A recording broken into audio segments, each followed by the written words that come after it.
ng mag-host. You need to do research. And you have to know your audience. How would you describe your hosting style? Ang ako na hosting style is about personality. I really love building connection with people. What are you learning from hosting? In every event, I meet people with different personalities. And I get to learn from them. For me, it's priceless. Was there a time that you ever crossed a line on stage? So far, Welcome to the Builders Podcast, where we celebrate the people who build, create, and inspire.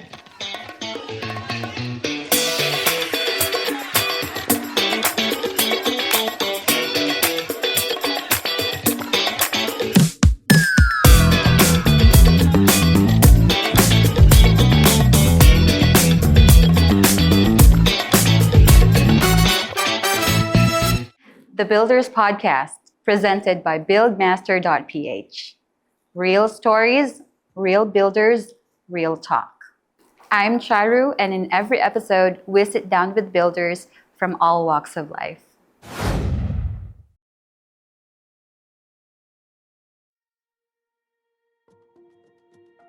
What happens when your voice stops being just talent and becomes a responsibility?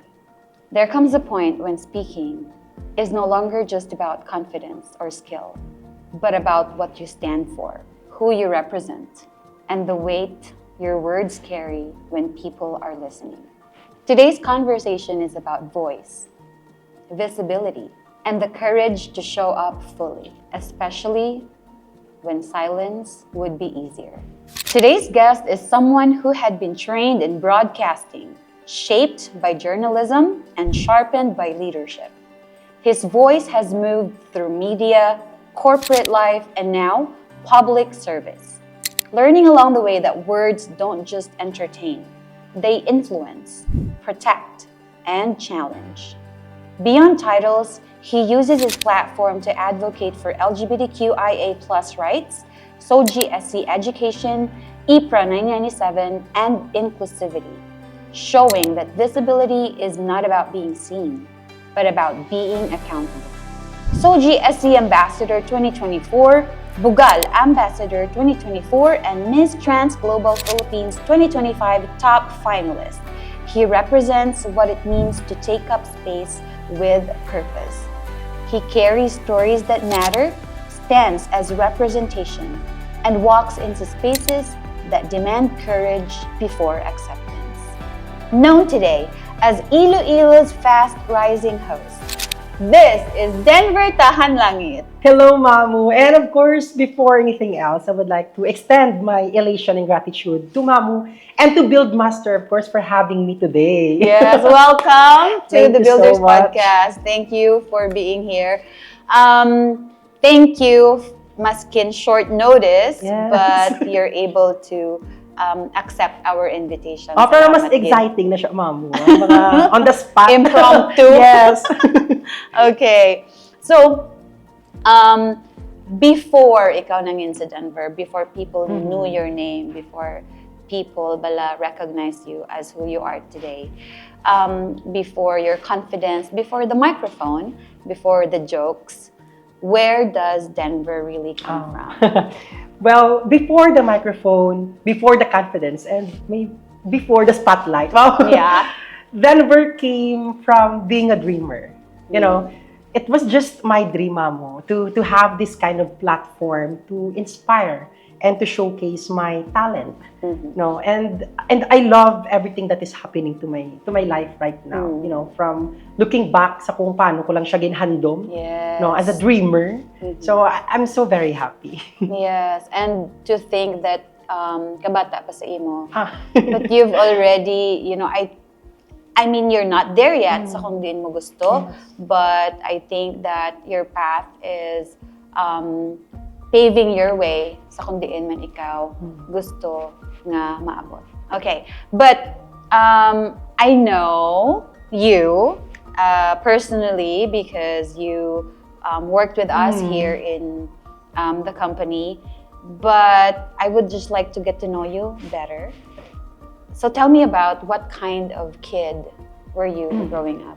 Well, siguro mahambal ko nga I was an incomplete kid growing up in an incomplete family. You know, especially sa mga tao nga mas nakakilala sa akin. I came from a broken family, and at the very young age, I really need to experience the reality of life. You know, nga need mo nga bata ka pa lang, need mo nga magtinguha o kung magtindog sa kalingon mo nga mga tiil.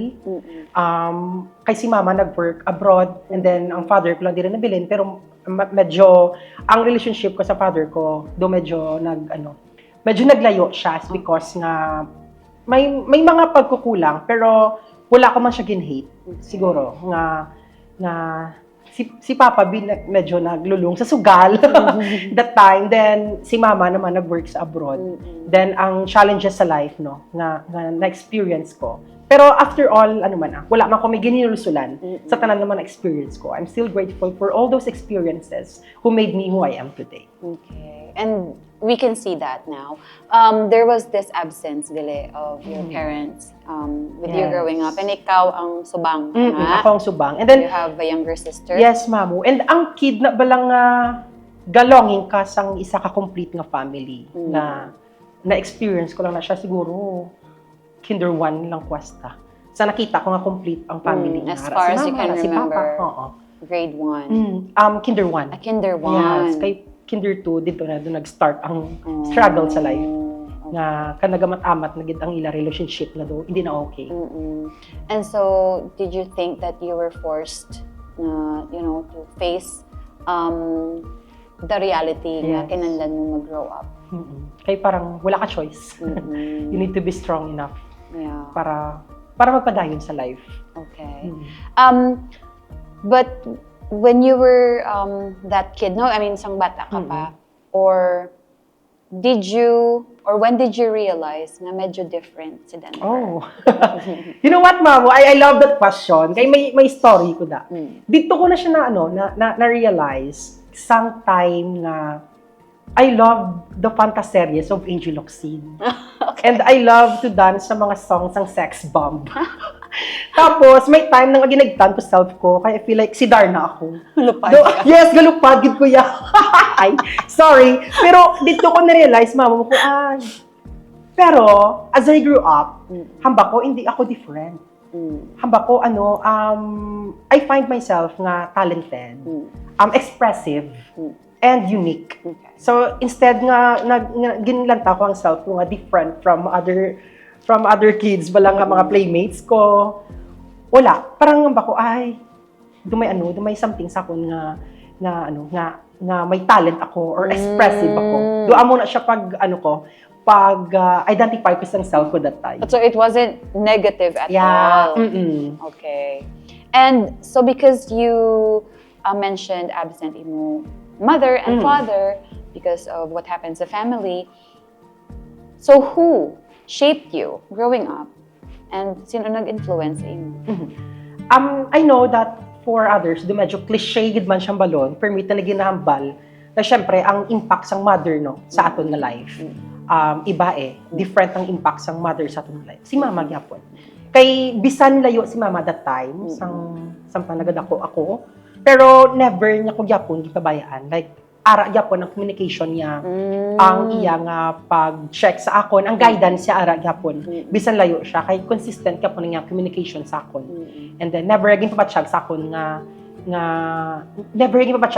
incomplete. Bisan amo ng situation nga incomplete ako as a person. Nga bisan amo ng situation sa family namon and sa life ko. Pero ang guidance niya ara gyapon. And I'm so very grateful and thankful for the love nga ginhatag niya sa akon bisan layo siya that time. Constant si mama mo. Yes. Very nice to hear. And so when did your mother nag-stop nagid abroad and came here? Mag full-time na sa ime? Ang after graduation ko graduation ko gid sang college. And amo nang pinaka-first nga graduation ko sa life ko nga nakatuan nga. And college pa. And that's why nga very happy ko nga, at least diba, bisan layo ka, ginubra kong best ko just to make you proud. Kaya amo nang deserve mo after all your sacrifices and efforts para lang mahatag sa amon ang life nga deserve namon bisan budlay sang situation. So amo niyang ibalik ko simo. That's why nga nag-strive hard ko para makagraduate ako sang college. So amo na ang ginbalik ko sa iya tanan-tanan. Oh, okay. And you mentioned that you are happy with where you are right now. Pero did you ever think or imagine what your future would be? Never, Mamo. But I love that question. Kaya na-realize ko pala, Mamo, lately, that finding your true identity doesn't happen overnight or in a single moment. You know, it's a lifelong journey. And for me, it's a personal experience that you need to, it's a personal process that you need to experience para mag-grow ka. Ang mga pinaka-importante nga na-learn And ko. so those experiences nga na again mo, bits by bit or bit by bit of those experiences formed you into what you are right now. And if wala to natabo sa imo, you're not gonna be like this man. Yes. Right? Okay. And speaking of viral, kasubong fast rising host. Yes. Okay. I witnessed, of course, firsthand paano ikaw as a person, your personality, you're funny ikaw, outgoing ikaw, grabe ikaw, ka-energetic. And paano ikaw nagsulod sa hosting? I started hosting, Mamo, at the age of 14. Pero school-based events lang na siya. Okay. Kaya ang teacher ko sa high school, dugin ang balan niya lang ko nga, oy, then may event kita sa school, then gusto ko ikaw ma-host. Dito lang nagsugod. And then after that, bako, may galing mag-host. And aside from that daad, Mamu, since bata ako, mahilig ko maglantaw sa TV. Kaka-inspire ko na sa mga TV host, sa mga noontime shows, sa mga, mga noontime shows, mga lilain na mga shows, nga may mga host, even sa mga game shows. Okay. Nalingaw ko na, and doon nakita ko sa kung gusto ko man siya i-try. Doon gusto ko man maging host sa uli. Pero, pag-start ko, hindi lang siya gari consistent na nagasigi-sige ko host. Since may iban man nga field ako nga gina-try. So, amo tong time nga nagsulod ko sa hosting at the age of 14 lang. So when did you officially start being a host sa mga events, kid? The very first time nga kaput ikaw microphone in a formal event or in an event, kid, a big event? Nag-start ako sa mga barangayan, ma'am. Okay. Gusto ko na mga pageant sa barangayan. And na-experience ko na nga, I need to go pa sa different municipalities. Pero mga barangayan ang ginahostan ko. Pero sadya siya, gina-enjoy ko siya. And that time, ang TF ko lang, ma'am, 500, 800. Sa nagsugod ako, doon nag-start ko na siya 2019. I mean, aside sa pag-start ko sa school ng mga events, nga like dugin tutukan ko yung hosting, mga 2019. Okay. Amo na nga year nga nagasugot ko sa mga barangay. Mga Barangay. pageant. Barangay level. Barangay level. Pageant. Mga caucus na. So una pa, akala ko na sa mga caucus, sa Balamabu, sa mga politiko na, atong butuhon, ng mapisa, napus palapitan na politiko na, suna. So bakal ko na mabu sa Santa Barbara, New Lucena, tanan nga mga umuumana ng mga layo ng lugar na ginasulod ko na. Kalabot pa ko na mga copies, na mga barangay-barangay na, mga pageant. Kapangayaw, gid ko. Pero nami isang experience. And nami siya kay ang pag-start ko bala nga dira ako nag-start, and then pero ang learnings ko sa muna ang mga bagay nadala ko until now. Like speaking of learnings, what do you enjoy the most, or why do you say nga nasadyahan ka sa hosting, and what are you learning from hosting bala? Kasi in every event, I meet people with different personalities and I get to learn from them. May mga na-learn ko sa mga tao, ng mga naka-istorya ko, and at the same time, I am building good connections. Oo. Tas dira naman nag-start ang repeat clients. Yes. Once ka maka-build ka na sa good connection with your client or sa mga certain nga mga bisita aside sa mga from the events. connections that you make, kasi of course networking, network ka na mo, galapad na network mo, but repeat clients will only book you again because of the quality of your work. Tama? So, but what is it about hosting nga gina-enjoy mo gid? Because I can feel the sense of fulfillment every time I do it. Kaya passion ko na siya. And I love doing it, Mamu. Palangga ko hosting. Kaya dira ko mas na-express ang self ko. kung ano kung sino ako. Mm-mm. Bisan ang akon nga journey sa pagpili ko o kung sa pag-find ko sa akon nga hosting style, medyo budlay siya. Pero ano, I find it amazing gid nga ang journey ko sa hosting career ko. Yeah. And hosting is not an easy job, diba? I mean, a lot of people would say, oh, host ka lang, hapos ma lang na and everything. What do you think is the common misconception that people have with hosting? Ang mga misconception, guro, sa mga hosts, isa na, nga gambal sila nga hapos ma lang ng ginubra nila. Pero it's Mabasa never ka man easy. lang. Mabasa ka ba lang sa script? Pero wala sila kabalo nga kabudlay sa hosting because we also do research. Nag-research kami, example, mag-events ka, kung ano ang event nga hostan mo, you need to do research. Ano ang mga dapat mo mabalaan sa amo na nga event, ano ang mga dapat mo hambalon sa amo na nga event, and you have to know your audience. Yes. Amo na pinaka-importante. Yes, correct. Oo. So, amo na magduro mga misconception nga gambal. One of the misconceptions nga gambal sila nga hapos ng hosting. Pero hindi hapos lang mag-host.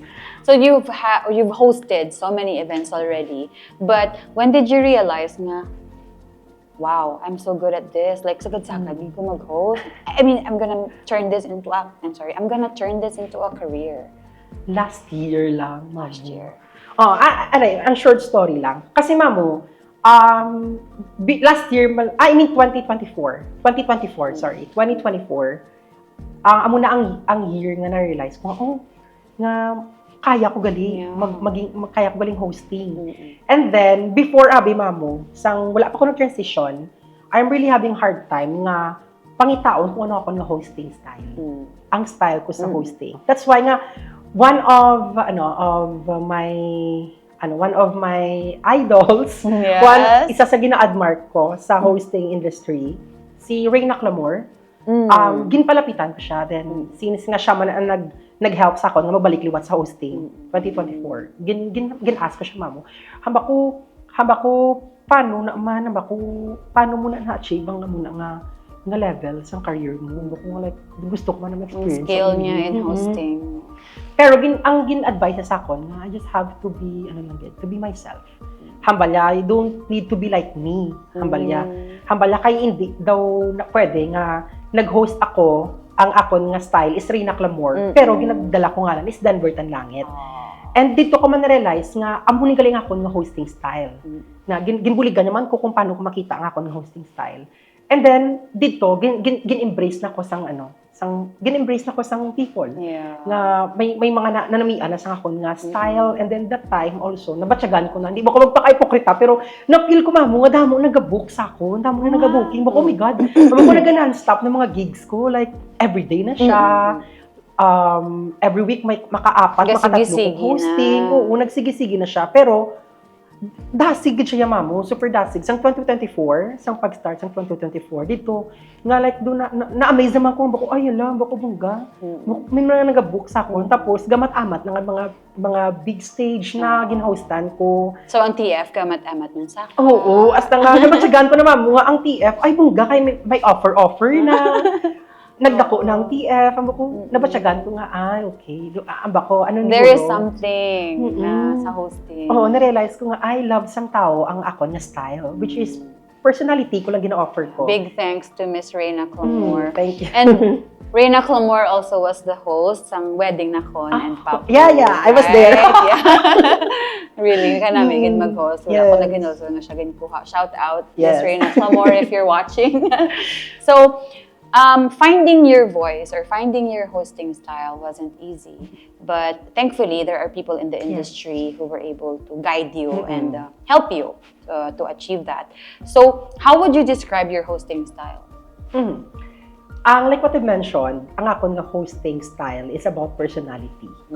And then, si Denver lang gid. Every time nga ako sa stage, si Denver lang. Funny, siya. Humorous, and I really love building connection with people. Hindi ko gusto nga matapos ang event nga hindi ko maka-connect hindi ko maka-build sang connection sa audience. amo na pinaka-importante, mamo. And I really love seeing audience na nagakadlaw, naga-enjoy. Interactive sila. Oo. Kaya for me, it's priceless. And di na nag-start ang sense of fulfillment mo as a host nga makita nga, ang mga tao nag-enjoy. Yeah. And then after sang event, like, mahambal sila nga, nga, thank you because ginpa-happy mo sila. And good thing, mamo, kay there are clients nga gina-request gid nila na kumbaga wala na ang traditional kind of hosting nga super formal. I mean, I can do formal hosting man, pero subong may mga clients na nag-request na they want sang atmosphere sang venue or event nga sadya. Yes. Do amo na. May That's why request. that's why happy ko nga it means nga na-appreciate nila ang style ko, which is I'm just offering my personality. Yes, because as I've mentioned, man, personally, I know that you are funny, you are extrovert, you're very enthusiastic, and you have a lot of energy every time. Gatambling kapag ganay ko siya. Yeah. Your hosting style, daan, as what I have observed, because of course nakita na naka-experience ko ang yung hosting. Your hosting style is fun, number one, witty, katama, and unfiltered. And I say witty because grabe ka mag-improvise, mag-improv, tapos impromptu nga mga sa mga comments mo. It's just so smart bala, kaalam, and unfiltered. Pero you know where your boundary is, and kabalo ka man kung sino ang ginaatubang mo. That's very important as a host to know who your audience is. Para nga kabalo ka man kung diin ka lang asta. Pero I know you have clients asking you to have, fun ang environment or ang atmosphere. But did anyone ever tell you nga, then tone it down? Yes, may mga ara man, ma'am. There are some people nga siguro I understand them because they don't like my style or hindi sila makarelate sa amo na nga hosting ko nga style. Pero most of them hindi ko man mga clients. Ang mga ga-comment pa naman, hindi ko man ang mga clients, balahaw. Diba? Okay. Sa mga ga-comment, ang mga wala pa nakagi-book sa akon. Pero muna, mamo. But do you get offended if they say that? Wala. Pero I'm always open man for criticism. Pero, amo na. Kag ginaano ko man siya, ginaway ko man kung ano ang dapat ko batuhon, kag kung ang dapat ang hindi. So filtered man Yes. if kinahanglan mo sila pamatian or hindi. So, was there a time that you ever crossed a line on stage? Okay, ma'am. Siguro, as a broadcasting graduate pala, ma'am. And, syempre, well-trained man sa production. Kagkabalo man tasang ethics, no? Especially sa production. So far, wala, ma'am. Kay ako, amo na, ang gin-mention ko kagina nga, it's important to know your audience. So, every time nga may ginabanter ako, every time nga may joke ako, I make sure nga hindi siya discriminating to other people. So, I always make sure nga mga jokes ko, hindi siya makasakit sa balatsagon sa tao. Offensive, Hindi siya below offensive. the belt. Yes. Siguro mo na, and I'm lucky enough nga sa Mascom, gin-train kita on how to do it. Yeah. Kasi sa hosting is not just about your style, it's not just about how you connect with people. Dapat ang ethics ara man. So it's very important. And I'm so glad na ang na-train sa aton sa Mascom, nagamit ko siya sa sininga industry. So, going back or looking back, you didn't imagine yourself to be like this. However, 'di ba, ang connection or ang relationship sang ang imong kurso pakadto sa kung ano kasubong dako gid gali nga help. Helpful good. Yeah. Very helpful good. And so, with your funny and unfiltered nga mga jokes kasi on stage or when you're hosting, it's good because you know that these people or your audience also deserve the respect nga need nila or they deserve, even though sinadya ka, however you know where the line is. That's very important. Kag syempre, ginapanumdum ko makapuli ko safe, no? Basi pala karon pagtapos sa event pala may gaulat na, pero hindi kayo magtatagumpay kasi venue ka matulog. Ang bagala, gusto mo nga magkitid ang dalan mo. Makitid ang dalan mo, gusto mo na. Safety first. Ay, joke lang. I know that you are part now of, you are the ambassador of Soji SC, and your voice didn't just grow as a host, it grew as a person. So, how did being a part of LGBT community shape you on how you show up today? Yes. Actually, Mamu, being part of LGBTQI+ has taught me to show up with purpose. You know, that's why I really want to inspire the members of QIA+, that they really have to know their rights. That's why di naman nag-start ang akong advocacy nga nagakadto ko sa different municipalities, different places, just to talk about SOGI education. Kay para sa akon, it's a very great thing for us nga members ng LGBTQI+ sa amin, sa community namon, nga we have to understand ang rights naton para mabalaan naton kung paano naton pakigbato. Hindi pwede nga hindi mo maintindihan ang kung ano ang rights mo, pero do may gusto ka pakigbato. Do wala siya pakaladtukan kung di mo dapat mabalaan kung ano ba lang kinamataron. So being the ambassador of SOGI SC, you are like the bridge of the LGBTQIA+ community to know their rights. So speaking of rights, in the Philippines and in Iloilo, we often say, oh, we are LGBTQIA+ friendly. But do you feel that you are truly accepted or ginatolerate lang? For me, tolerated lang yapon. Like even in the Philippines, Not di ba? fully accepted. Yes, we are not fully accepted. Kaya kung accepted na kita, there should be if accepted na kita, there should be a safeguard or protection for us. Kasi siguro isa sa mga misconceptions sang mga tao, that's why, or even sang state itself, that's why nga wala gyapon napasa ang SOGI SC bill. Isa sa mga misconceptions is they always think about the formal equality. When we say formal equality, gintagaan ta si 100, gintagaan mo si 1 sang 100. That's the formal equality. Amo na siya ang formal equality. Pero wala sila kabalo. What we are asking for is not a special treatment or special rights. Because what we want is substantive equality. And when we say substantive equality, dapat job na ni state or ni government to create a protection or safeguard in a community being marginalized or gina-discriminate.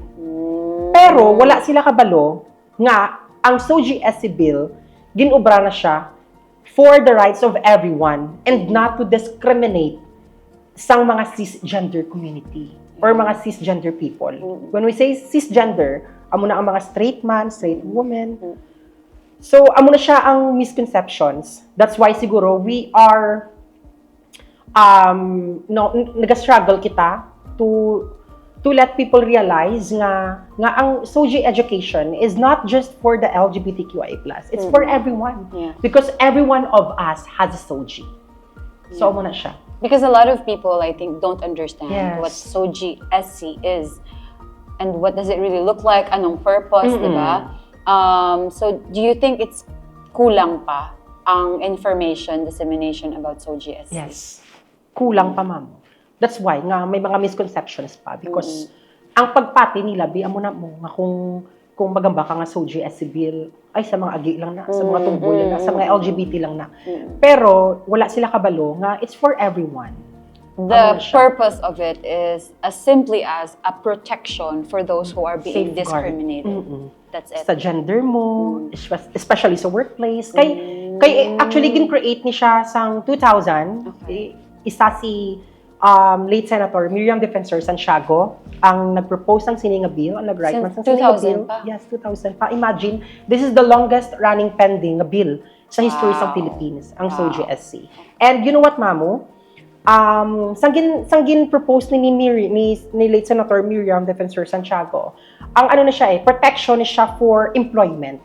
For employment, anti-discrimination ordinance nga naga-focus sa employment. Okay. Pero galing sang nagadugay na siyang nadugay, 'di ba?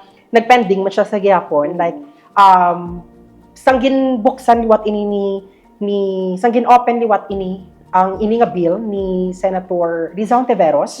So dira na nga mas naglapad ang scope ya nga nagsulod ang sexual orientation, gender identity, expression and sexual characteristics. Okay. So it was amended, but it's still ongoing. Wala Yeah, nang gyapon. until now ongoing gyapon mamo. That's why pero ang aton nga local government unit, they still play a vital role sa pag-promote sa inclusivity sa aton nga community. Paano? Paagi sa mga ordinances. Okay, wala kita sang bill for national sa aton nga sa bilog na Pilipinas, pero ang mga local government naton, they can create sa mga ordinance. And we're lucky enough here in Iloilo City that we have anti-discrimination ordinance. So, protected. And then, may office kita, first ever in the Philippines to have LGBT Affairs Office sa bilog nga Philippines. So, thank you so much, Ged, no, sa aton nga LGU. And, amo na, day, ara man, upod man da sa si day Sir Gab, Umadhay, Sir and Gab si Regina Umadhay. Clamor. And then, si Mayor, Inday Raisa Treñas, no, sa pagtukod sang sininga office. Nga nag-start lang ni sa isa ka simple nga desk, pero now, naging partner siya sa nga aton nga city government to have LGBT Affairs Office sa Iloilo City. And it's a good move for our LGU, ano, nga mag-create sa nga mo siya nga klase nga program. And we hope nga ang other municipalities, other cities around the Philippines, makakuha sang sininga klase nga idea to also have their ordinance. Kaya balan mo amo ni siya, ang mga safe space ordinance naton, or ordinances naton, kumbaga, since hindi siya sa national level, nga wala kita sang bill, kumbaga limited lang na siya mamo ang iya nga mapakigbato sa aton. Example, ako, gindiscriminate ako diri sa Iloilo City, then pag discriminate sa akon, makadto pa sa office. So, pwede ko ma-complain nga ang natabo sa akon, gindiscriminate ko because of my gender identity. Sa ubra ko, wala ko ginbatos because nga transgender person ako.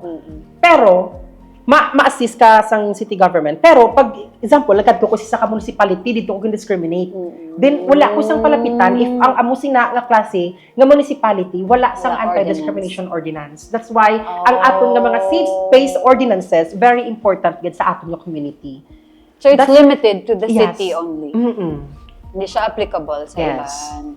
Wow, That's why we are trying to push the SOGI. That's why we are fighting for inclusivity sa aton nga country. Amo na ang purpose. What nga does ang SOGIESC stand for?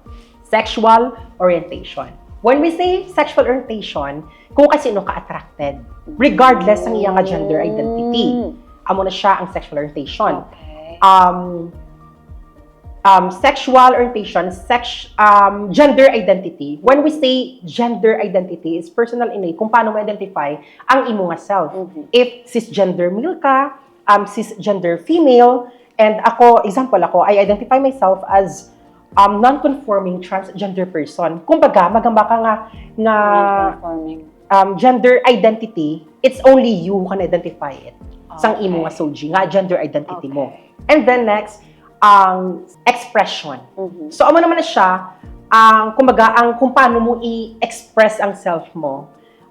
Sa expression naman, dira kung feminine ka, masculine ka, amo na siya. Pero it's more on outside appearance mo, kung paano mo express ang self mo sa public, sa people. Kung paano mo i-present, kung paano mo i-present ang imo nga identity. Okay. Yan, amo na siya. And then, ang sexual characteristics. Ang sexual characteristic naman is gindugang na siya also to protect and also to protect our brothers and sisters to protect our brothers and sisters nga mga intersex. Kaya may mga cases nga muna, may mga intersex kita nga mga brothers and sisters. So that's why ang sexual characteristics gin-add na siya. Kag ang sexual characteristic kung ano ang genitalia mo, kung ano ang nasa pagitan sang imo nga hita. Amo na siya ang SOGIESC. Okay. But with all the information available for SOGIESC, why do you think people still panic bala when they hear SOGIESC? Iban nga parents or iban nga tao mahambal nga ginatudloan ang mga bata mag-inagi. What's your take on that? For me, there are people nga hindi ko maintindihan. That's why ako personally until now, I can hear a lot of preconceived notions about sa amon community, nga when we talk about SOGI, natuluan, mag-inagi ang mga bata, or what. Pero, ako, hate shall not be our default sa mga tao nga hindi kaintindi. Intensive education. That's why ako, mamo, ako na-appreciate ko na magkadto ko sa mga community, ginatry ko nga mag-talk sa mga, even sa mga parents, may nagapamati ng mga parents. And una, gid man, nag-ano sila, may mga misconceptions sila. Pero if you let them understand man, nag-worry sila. Pero if you let them understand man, nga ang SOGSC, amo ni siya, nga we are not promoting a lifestyle, but we want to foster a community nga may ara sang respect, may ara sang inclusivity. So, kung mapaintindi mo sa ila, actually, so after sang talk, ma-realize man nila nga, okay, amo ni siya gali. That's why, amo na, mamo, ginabak with Perby nga, dapat kita mismo nga mga members ng LGBT, intindihan ta ni, kay hindi ta ma-educate ang mga tao. And, asasan nga hate lang ato ni hatag sa ila, we have to educate them. Intensive education is important. So, amo na, nga, that's why, amo na nga, ginapush ko nga advocacy na. Okay. And that's very good. And I know that you're very vocal about it. But do you feel the pressure being somebody who stands for SOGSC? No. I don't feel any pressure. I don't feel any pressure at all right now. But I can see it as a responsibility. You know, a responsibility where I have to be a positive representation in community and use my platform positively. Ako, I'm very happy that ginaobra ko ni because I feel like this is my purpose. This is what I love to do. Gusto ko magkadto sa nilaing nga lugar to talk about it and to build connection. People, build connection and to educate. Yes, that's to educate, the most important thing. Because all misunderstandings and misconceptions ma-fix na siya because of, educating people when people are enlightened. This is also my way to give back to the community. Diba? Like, gin-embrace ako sa mga brothers and sisters ko sa LGBT. So this is also my way to give back man. Nga dapat ang inclusivity ma-feel sang tanan-tanan. And we really hope nga sa ulihi, ang aton nga community, ang mangin isa ka inklusibo where everyone is being celebrated for who and what they are. Yes. That's really beautiful. And aside from SOGSC, what conversations about your community, LGBTQIA+ identity, do you think Filipinos or people are still avoiding? I one thing, pagid, subong, ang pagsaka sang numbers ang cases ng HIV. It's also one of the social issues that we have right now, especially diri sa Philippines. Siguro, like what I mentioned, Mamu, intensive education, kid. And diribi sa ato, no, mambalta nga nagasaka ang numbers. But ang good thing naman dira that people are aware now nga the importance of being tested? Yes, of getting for getting nga dapat magpa-test sila. For being tested. For being tested. So it's very important. So siguro amo na subong ang positive thing nga may mga organizations may mga organizations nga naga-help para ma-educate ang mga tao about HIV. And everyone dapat maging aware sila kung ano ang HIV. Hindi lang i-judge ta ang mga tao nga living with HIV because people who are living with HIV kay actually mas dira naga-start ang problem sa mga tao nga hindi makaintindi. Na naga-judge lang kumpara sa status nila. The fear of being judged, the fear of being discriminated, the fear of being disowned, for example, by your family because you have that, you have HIV, for example. Why do you think HIV topic is still so hard to talk about? Because ang balik gitagyapon sa community nga hindi sila willing to learn and understand. Ang ginaya, mga tao nga hindi gyapon willing mag-learn, mag-understand kung ano ba lang impact sang HIV sa aton nga community. Kag wala sila kabalo kung I mean, nag-judge lang sila, Bimamu. Nag-judge lang sila, nag-discriminate lang sila. Pero wala sila sang willingness to learn kung ano ang HIV. Kag instead nga i-learn nila kung paano inilikawan, kung paano ini mabulong, nga mga discussion, mas naga-focus sila sa discrimination. Yeah. Which is very sad, kid. Yeah. That's why we need to to promote a community nga dapat gina-promote ang intensive education. And aside from education, I think that we also have to take part being the support of those who have HIV. For example, for those people, I know nga every time may mga HIV positive na results, no, whenever there are tests, for example, sa like FPOP, Yes, they FPOP. Facilitate the tests and it's for free. I know that it's confidential, no, but if ever there are known people na may HIV, I think that it's our responsibility to set aside the judgment because we never know what happened, dabe. There's always two sides. Was it his choice or was it not? So I think ang responsibility man naton is to be able to support and understand why amo na siya ang consequence ng actions ng tao nga kilala ta, why. Yes. I mean, let's get through past the HIV result, for Yes, example. ang result. Ang support nga they need because it's a lifetime or it's a it's a life-changing moment because ang lifestyle ma-change forever. And so, for example, I have a family, or a relative, whoever has HIV. I am well aware of what HIV is. Di okay ko yung mag-support sa ila. But to those people nga wala, I think that we, sa platform naton, we need to be able to send a message sa mga tao nga whether choice nila na or hindi, it's our responsibility nga buligan sila. Hindi sila i-judge. Speaking of result, Mamo, actually, yes, ang ginambamuan is confidential. And they are not protected man by the law. No, and that's good gani. Amo na gi-mention ko nga may mga organizations like amo ng FPOP. Dako ginang ilang abulig actually. Yes. Especially for those people nga nag-positive. Kay gina-cater nila and ginabuligan nila for Grabe treatment. ang assistance. That's why dire, aside sa government, may mga private sector man, may mga private organizations nga naga-help kid para mas maintindihan sang tao kung ano bala ang HIV. But what's the biggest myth people believe about HIV? Siguro isa sa mga myths nga carrier ang LGBT sa HIV, which is very sad. Na example, pagka kita nila, ay hindi ako na, hindi kada mag-isagi, kay may HIV na, ito muna. Which is, it's not.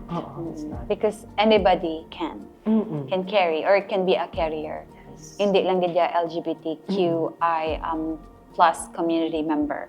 Because siguro sa mga natabo or mga recent bilang mga news about the epidemic na naglapta-lapta na gid and sa mga kabataan pa, and which is very sad sa mga students. So that's one myth and people must know and realize nga anybody can carry. Yes. Not only your community or Not only the LGBTQI community. plus community. Yes.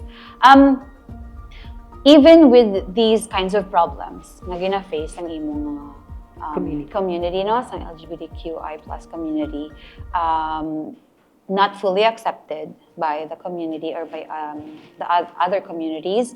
We also have the HIV, also the discrimination, and ang fear nyo because people would just, make fun of you and sometimes hurt you pa, diba? So, but why do you keep on showing up even on days na, it's very difficult for you? Because we still have battles nga i-continue. We still have rights nga dapat ipakigbato. That's why gani nga ang chant nga Maki Becky, wag masyokot. Kaya daw pakita sang dapat ipakigbato sa ating community. Wala kang nag-stop sa kay may ara kita sang ordinance, wala nang nag-stop because na nagalibot kita for SOGI talks, for HIV seminars, wala lang natin nag-stop. Kay may mas dako pa nga battle nga dapat tubangon, that is to pass the Soju SC bill. Di ba? Ang Magna Carta for Women. Pila man ka years before na-pass. Ang Indigenous Peoples' Rights Act of 1997. Pila man ka pakigbato na nila sa una para ma-pass. And we hope nga someday, ang ato naman nga ginapakigbato, no? Ang Soju SC bill naman ang ma-pass diri sa aton nga pinalangga nga pungsod. Because wala na ko yagapati nga mo nga because we are dominated sa Christianity or about religion. No. It's about political will already. Kaya syempre ang state or ang government naton sila may power to pass this bill.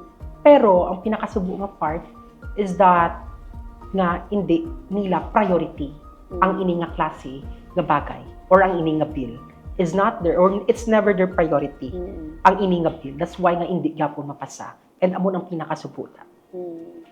What do you think can LGBTQIA+ community and of course sa mga sa tanan, like the whole community can do to somehow help bala nga mag-usad ang pagpasa sa bill?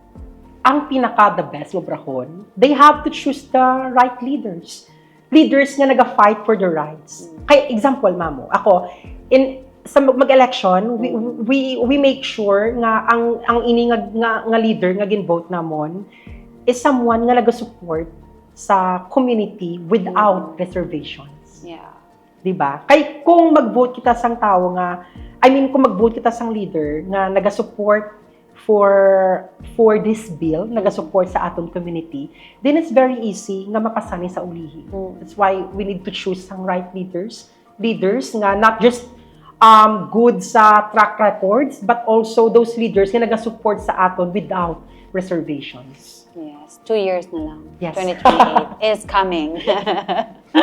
Okay.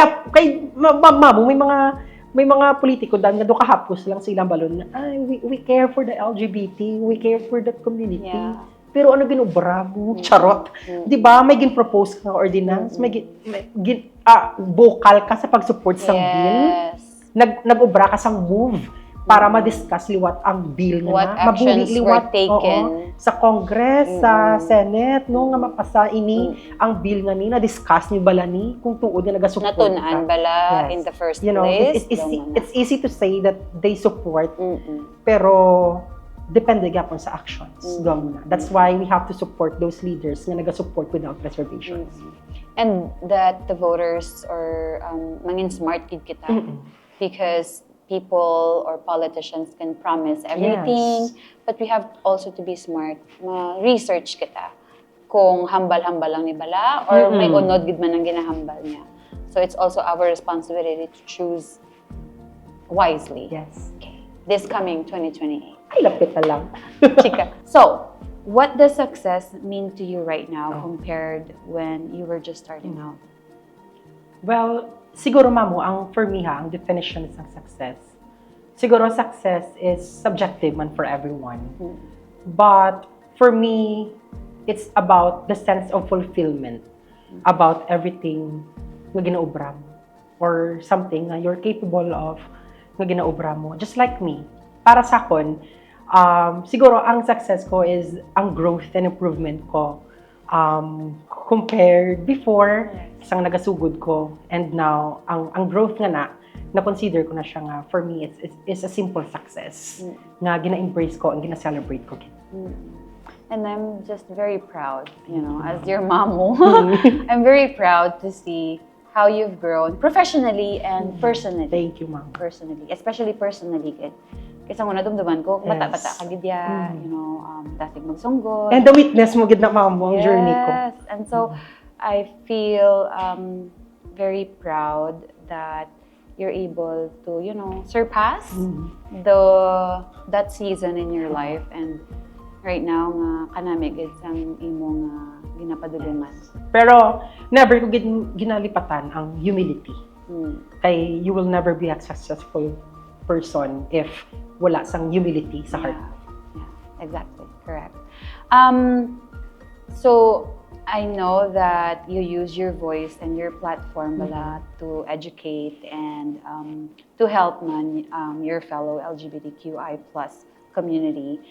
So what do you hope the younger queer Ilonggos feel when they see you on stage? Gusto ko lang yung mamo nga mahambal sila nga gwapa ako.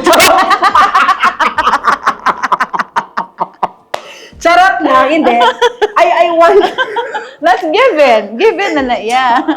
I want them to see me as a positive representation. Not because of my personal agenda. A positive representation to uplift the community. Nga dapat we should not be afraid to show up, and we should never allow other people dictate how we should live our lives. Especially sa ating community nga kita ang center of discrimination kag mga sa mga judgment. Pero amo nang gusto ko nga they want to inspire sa simple actions kung inuobra ko. And I hope and hopefully sa sunod damo na ko maupod to conduct sang mga Soji Talks and advocacy works. Yes. Para mas maging strong kita, di ba? Maki Becky, wag masyokot. Yes, Maki Becky, wag masyokot. For those who are not familiar with gay lingo, what does it mean? Maki Becky, wag masyokot. Maki baka, wag matakot. Okay, there you go. Di ba? And so, what do you want to be remembered? Not just a host, but as a person. Siguro, I want people to remember me nga naga-spread sang happiness. Because amo nang pinaka-importante and need ta subong. Di ba? Tama na kagamusang kalibutan.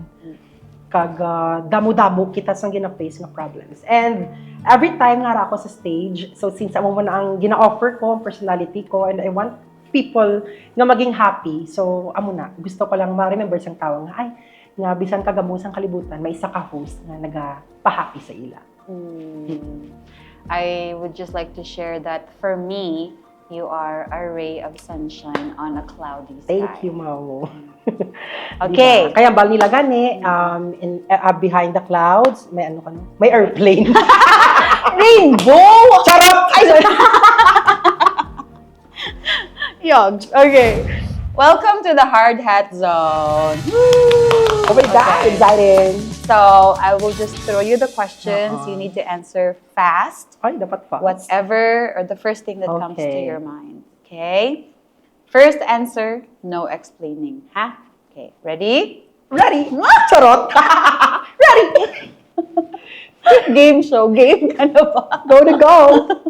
Okay. Okay. Ready? Yes. Timer starts now. Woo! Mic on or mic off? Mic on. Easy crowd or tough crowd? Easy crowd. Safe or spicy? Safe. On a scale of 1 to 10, how confident are you when the mic turns on? 10! One word people always use to describe you. Funny. One word you wish people would stop using about you. Charot! Hindi, weak. Ano sila mag-stop? Kaya Charot. Okay. Girl na ko. Pageant stage or hosting stage? Hosting stage. Compliment that secretly hits you harder. That I'm growing now. Personally and professionally. Criticism that still lives rent-free in your head. Hindi man siya bongga. Ay, Later. Later lang. Okay. Biggest red flag you ignore. Ay! Charot. Sa love? Ay, sorry, nag-ask ko. Sa love? Hindi, oo. Oh my God, Tao ba to? Hayop? Ano man? Tanan red flag yun na-ignore. Oo, may ginapangayo. Charot! Experience man na, di ba? What's the most expensive thing you've given for love? For love. Ang time. Expensive lang time. Pero helmet. Kasi sa talayan, pakukot yung pinapasentid. Chika. Good laugh or good kiss? Good laugh. With kiss. Being liked or being respected? Being respected. Messy or mysterious? Mysterious. Are you single? Yes. Are you happy? Yes. If your younger you is watching right now, what would you say in one sentence? I'm so proud of you. Keep it up. Last but not the least, sex or chocolate? Sex with chocolate. Charot! Thank you, Denver. Thank you so You much, passed the hard hat Mau. zone. All right, so Denver, I would like you to give a message to your LGBTQI+ community. Speak to them directly. To the members or to the community. To the community, let's continue to show up. So like what I mentioned earlier, never ever allow other people dictate how we should live our lives. Kag padayon kita nga ipakigbato ang aton kinamatarong. And magbuligay lang kita to achieve inclusive community diri sa syudad sang Iloilo. All right, thank you. And of course, who do you want to sit here next on the Builders Podcast? Gusto ko si Ate Gab.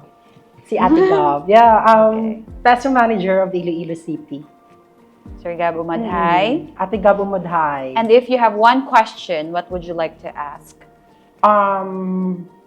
Siguro, ang gusto ko i-question sa iya. Ano balalaga po siya imo para padayuno ng atong advokasya?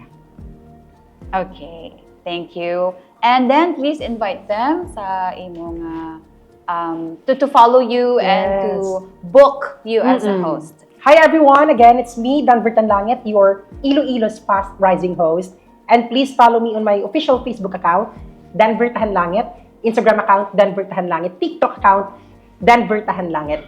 And if you want to book me for your upcoming events, you can message me directly lang sa any of my accounts. Yes, thank you so much. And again, Mamu, thank you so Thank much. you. And to the Builders Podcast, thank you Yes. so much, Ged, for having me, nag-enjoy gid ko, kasadya. And to everyone that is sa set, thank you so Yeah. much! If nag-enjoy ka mo, palakpakan ko! Di ba? Very host. Dapat Very closing ka. Ano closing mo usually sa hosting? Again, this is Denver Tanlangit, your Iloilo's Fast Rising host. It's now or Denver. Di ba? Feel the Now feel. we're Denver. Wow. Yes. If you like this video, we release new episode every other week. Real stories from people building something that matters. Follow buildmaster.ph so you don't miss the next one. What were the struggles during the time you were building the kitchenette? The struggle was, of course, syempre, the finance. May magasto. Subscribe to Buildmaster and join us as we continue to celebrate the builders of our time.